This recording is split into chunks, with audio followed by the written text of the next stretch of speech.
soňky janda, can sesi ýanglanya, can sesi owa goşup, yüreklerime siňlenýär, tolgunup dur yürekler, bir yürek gamlanýar. Hoşlaşıp biz mektep bilen çağalygymyz soňlanýar.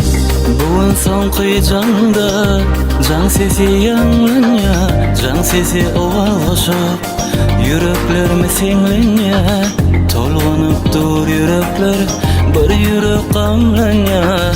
Hoşlaşıp biz mektep bilen çağalygymyz soňlanýar. Ýöneňde menzil ýatyr, kime şadlyk bagyt getir, käte üsüp ýatla otyrs. Hoşgal mektep ýyllarym, ýatdan çykmaz ol pırsat. Boýsançdan dolu bolsak, aňymyza ýasak tursak. Hoşgal mektep ýyllarym, ýöneňde menzil ýatyr, kime şadlyk bagyt getir, käte üsüp ýatla otyrs. Hoşgal mektep ýyllarym, ýatdan çykmaz ol pırsat. Boýsançdan dolu bolsak, aňymyza ýasak tursak. Hoşgal mektep ýyllarym. Terek bize yamuladan olup dur.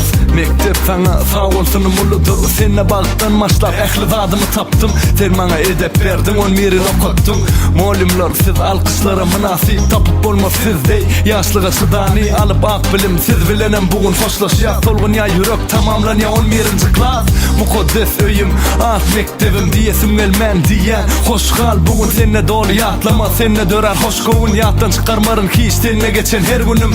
Gönüm coşya yürek tigler sonku gün enede sonku can sana yan edimlerim. Hiç duyga çalışman senne görüp duyanım. Hoşgalın kadırdan men klassaşlarım. Saylanan.com birinci 11 ekskluziv. ýyl bilim beren, mugallimyza sağ olsun. İkinji öýmede dönen, ak mektebim güllesin. Oğul gyzyň bagtyny ene ata gollasun. Pata berip balasyna uzak ýola ýollasyn. 11 ýyl bilim beren, mugallimyza sağ olsun. İkinji öýmede dönen, ak mektebim güllesin. Oğul gyzyň bagtyny ene ata gollasun. Pata berip balasyna uzak ýola ýollasyn. Ýöneňde menzil ýatyr, kime şadlyk bagyt getir, käte üsüp ýatla otyrs. Hoşgal mektep ýyllarym, ýatdan çykmaz ol pırsat. Boýsançdan dolu bolsak, aňymyza ýasak tursak. Hoşgal mektep ýyllarym, ýöneňde menzil ýatyr, kime şadlyk bagyt getir, käte üsüp ýatla otyrs. Hoşgal mektep ýyllarym, ýatdan çykmaz ol pırsat.